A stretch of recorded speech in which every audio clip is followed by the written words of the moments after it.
Hinaharang talaga oh. Grabe mga utol. Siyempre, pwede bumangga yan. Kitang-kita din na muntik ng banggain ng Chinese Coast Guard ang Oo isang nga, barko ng Philippine Coast Guard. Ang hindi alam ng Chinese Coast Guard ay nakabantay pala sa himpapawid ang isang reconnaissance plane ng Amerika. Yun. Mula sa Oh, teka lang. Bago tayo dumao dyan, mga utol. Na nga lang yung pinaka natin pinangakapitan natin kasi paulit-ulit lang naman binubuli ang ating Philippine Coast Guard dahil alam naman nila talaga na kayang-kaya nila tayo. Tsaka syempre yung mandato ng ating Philippine Coast Guard siguro bawal sila mag-engage sa mga kung baka na magresulta ng violenteng pangyayari. Okay? Na magsisilbing mitya nga naman ito ng mga dugundigmaan. So yun yung iniiwasan ng ating Philippine Coast Guard. So kudos sa ating mga Philippine Coast Guard na alam ko na talagang grabe at todo ang pagtitimpi ninyo nang sa ganun ay matugunan lamang ninyo yung iniutos o yung iniatas sa inyo ng mga nakakataas. Tayo po ay hindi po tayo umaatras sa labanan. Okay? Yung mga Philippine Coast Guard natin. Bagkos, pinipili pa rin natin yung mas tama o mas maayos na pamamaraan para maresolba itong mga issue sa West Philippine Sea, dyan sa ating mga teritoryo. Ngunit pag ganyan na ang palagi ang senaryo, mga utol, darating ang oras talaga na magkakaroon na talaga ng mga karunungan, kaalaman, teorya, kasaysayan, hiwaga at mga bagong tuklas. Alamin natin. Nitong nakaraang resupply mission ng ating Philippine Coast Guard sa mga personals natin sa Ayungin Shoal, mga utol, bagamat naging matagumpay, ay nagkaroon na naman ng aberya dahil nang harang at gumawa ng dangerous maneuvers na naman ang China Coast Guard, mga utol. Pero eto ang matindi dyan, okay? Actual video. Kaya pala umatras yung China Coast Guard. Yung recon aircraft ng Amerika ay nagbabala sa mga barko ng China. Yan ang ating aalamin. Mula kay John Reps, pakisubscribe siya, pakilike na rin yung video, game na. Ngayon naman ay aalamin naman natin sa videong ito ang mga iba pang nangyari. Kabilang na dito ang pag-warning ng reconnaissance plane ng Amerika sa mga barko ng Chinese Coast Guard at Chinese militia. Kaya para malaman ang buong detalye ay tumutok at makinig na mabuti. John Reps. Habang papalapit ang mga barko ng Philippine Coast Guard kasama ang dalawang resupply boat patungo sa Ayungin, ay sinalubong na ito ng mga Chinese Coast Guard at mga Chinese militia vessels. Dito na nagsimula ang radio challenge. Philippine ship. This is Chinese Coast Guard 21616. To avoid misunderstandings and miscalculations, please inform us your intention. China Coast Guard 21616. This is Philippine Coast Guard vessels. BRP Sindangan, MRRB 4407. Conducting lawful routine maritime patrol within the Philippine Exclusive Economic Zone. In accordance with international and Philippine national law, we are proceeding according to our planned route. Request to stay clear from our passage in accordance with the collision regulation. Over. At kitang Grabe no mga utol, no? Sipin nyo lagi palagian niya nangyayari at palagian niyang ginagawa ng China Coast Guard sa ating exclusive economic zone. Tapos, walang sawa, pag nag-statement sila sa media, ang China, palaging pinalalabas nila na mali ng Pilipinas. So ano masasabi nyo dyan? Parang nakakapagod na silang kausapin, no? Para sa akin, mga utol.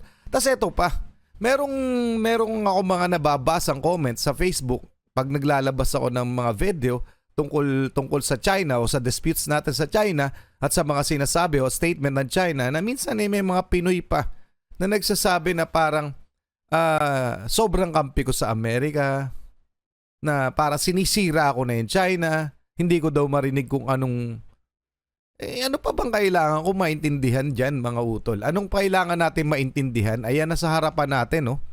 Kaliwat kanan na yung panghaharas na ginagawa sa ating Philippine Coast Guard na pinapractice lang naman yung ating mga karapatan, yung sovereign rights. Wala naman tayong nilalabag na batas. Sino ba lumalabag dito, mga utol? Ano sa palagay nyo?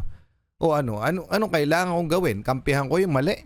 Kumakampi tayo sa panig ng tama. At palagay ko naman ay nasa tama ang ating Philippine Coast Guard. Nasa tama ang Pilipinas. O kayo, mga utol, kayo tatanungin ko, sinong tama dyan? Okay, pa-comment na lang, ituloy na natin. Balikan lang natin to. Clear from our passage in accordance with the collision regulation. Over. At kitang-kita sa video ang mabilis na pagmaniobra ng isang barko ng Chinese Coast Guard at gustong ihiwalay ang barko ng Philippine Coast Guard sa resupply boat. Ayan hinaharang talaga Grabe mga utol. Siyempre, pwede bumangga yan. Kitang-kita din na muntik ng banggain ng Chinese Coast Guard ang isang barko ng Philippine Coast Guard. Ang hindi alam ng Chinese Coast Guard ay nakabantay pala sa himpapawid ang isang reconnaissance plane ng Amerika. Mula sa Teka lang.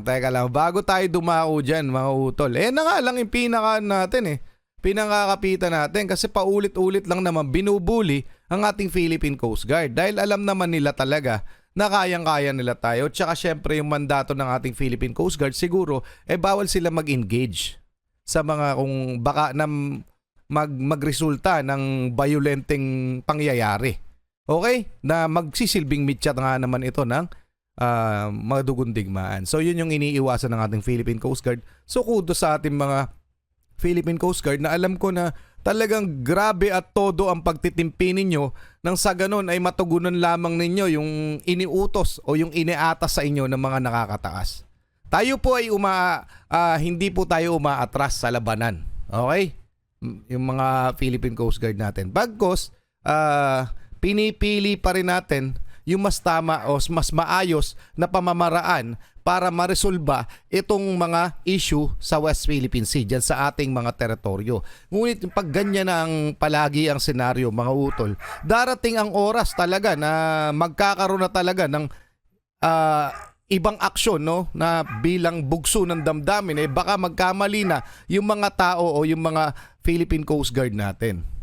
Pero tingnan nyo naman yung ginagawa. Nakita nyo naman mga utol, babanggain, hinaharang, binubuli, parang nagtitrip na sila Pero yan malamang, sanction yan ng gobyerno ng China.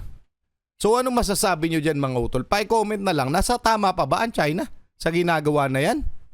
Tama ba yung ibang Pinoy na parang mali pa ng Pilipinas na magpakampi sa Amerika? Na magpasaklolo sa Amerika? Buti na lang nandyan yung aircraft, reconnaissance aircraft ng Amerika para i-challenge o nabantayan ng China. Kasi dyan lang sila lang ang tanging dahilan kung bakit hindi pa gumagawa ng ibang kakaibang galawan itong China. Hanggang doon na lang muna sila dahil naiilang talaga sila dahil alam nila ang kalalabasan yan kapag nagkaroon niya ng violenteng bakbakan Diba mga utol?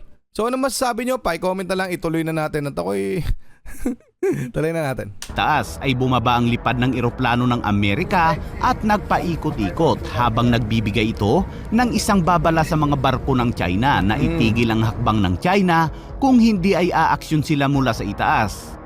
Airspace in the vicinity of Second Thomas Shoal and observing all activities between Filipino and PRC Coast Guard vessels to include any traffic on this net and any unsafe or unprofessional actions.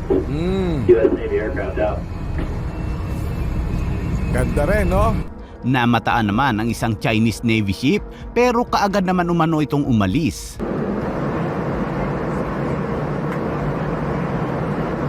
Grabe, palala na At maya-maya pa ay tuluyan nang naharang ng mga Chinese Coast Guard at mga Chinese militia vessels ang mga barko ng Philippine Coast Guard. Kaya't makikita sa videong ito na nakahinto na ang mga ito habang ang mga resupply boat ay nakalusot.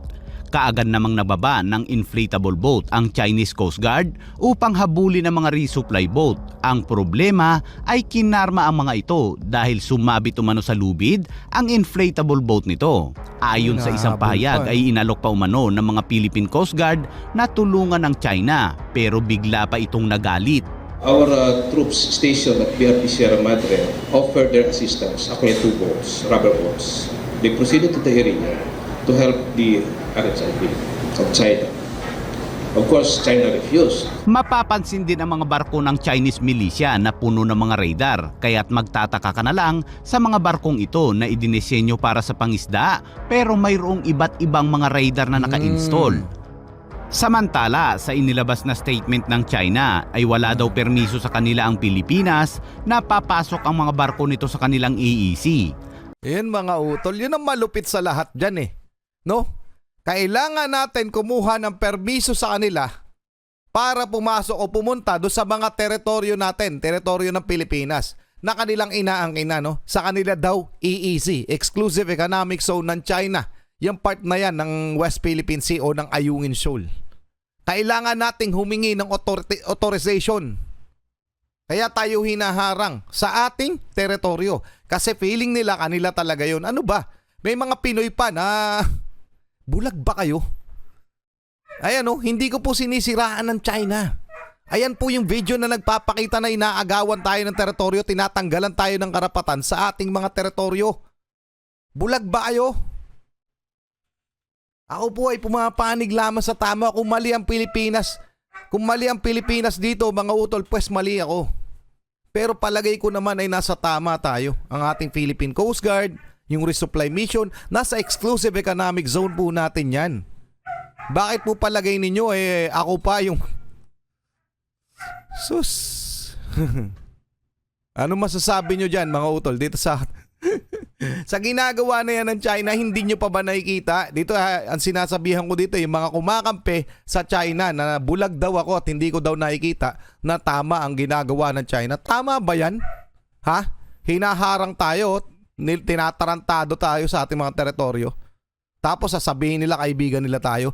Kailangan nating humingi ng authorization para pumasok sa ating teritoryo.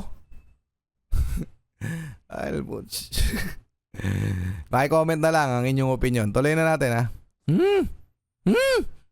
Sabi nga ni Badong Aratilis halika akin na ulo mo. Akin na ulo mo. Tuloy na natin. Ayon sa isang tagapagsalita ng Chinese Coast Guard, habang paparating daw ang mga barko ng Pilipinas kasama ang resupply boat, ang Chinese Coast Guard ay kaagad na nag-radio challenge o nagpadala ng mahigpit na babala sa mga sasakyang pangdagat ng Pilipinas habang sila ay nagsasagawa ng pagsubaybay. Nagpataw ng epektibo at legal daw ng mga paghihigpit. Ang Ren Aijiao o Ayungin na kanila raw isla ay mahigpit na pinagbabawalan ang Pilipinas na magdala ng mga iligal na materyales patungo sa iligal na nakasadsad na barko nito. Nangako naman ang Chinese Coast Guard na patuloy nilang isasagawa ang proteksyon sa mga karapatan at mga aktibidad sa pagpapatupad ng batas sa mga tubig. Sa ilalim ng jurisdiksyon ng China, alinsunod daw sa kanilang batas. Grabe ba? Dagdag pa nito, ang mga sasakyang pangdagat daw ng Chinese Coast Guard ay legal na humarang at magsagawa ng mga babala sa pagpapatupad ng mga hakbang laban sa illegal na transportasyon ng Pilipinas sa mga construction supply sa Ren Aijiao. Sa harap ng hindi epektibong mga babala sa pamamagitan ng maraming mga verbal na komunikasyon, noong nakaraang resupply mission ng Pilipinas ay ginamit lamang umano nila ang water cannon bilang isang paraan upang maiwasan ang direktang komprontasyon at banggaan. Ang media ng China ay ibinabalita sa mga mamamayan ng China ang mga nangyayaring ito. Yun nga lang, binabaliktad ng mga ito ang kwento. Sa nakaraang insidente kung saan binomba ng Chinese Coast Guard ang resupply boat ng Pilipinas, ay matatanda ang gumawa ang China ng isang video at sinabing hindi naman nila pinapatamaan ang mga barko ng Pilipinas at yun ay isang warning lamang. Pero kaagad namang naglabas ang Philippine Coast Guard ng isang video kung saan kitang-kita sa video na tinatamaan ang isang resupply boat nito. At bilang isang mamamayang Pilipino, ano ang reaksyon mo? Ano ang reaksyon mo? Para doon sa mga Pinoy na kumakampi o nagsiyasabing tama pa ang ginagawa ng China, uulitin ko yung tanong ko, tama ba yan? Ha? Tama ba yan na kailangan nating humingi ng authorization sa kanila para pumasok sa ating mga teritoryo? Ha? Ayungin shoal atin po yan. Nasa exclusive economic zone natin yan. Okay. Although disputed dahil pilit iniaangkin ng China, atin ito. Okay? Napilit aangkinin. So ngayon, pag pupunta tayo, kailangan natin magpaalam sa kanila kung hindi tayo haharangin. Bakit nila yung ginagawa sa atin? Kasi alam po nila ng China na kayang-kaya nila tayo. Ngayon, nung umalma ang United States, di ba? Nag-alisan yung China Navy na ship, umalis. Mga utol. Anong masasabi nyo dyan, mga utol? Ha?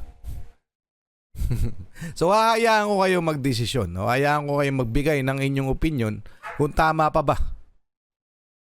Gumising nga kayo, yung mga iba. Ayan harapan na tayo ninanakawan.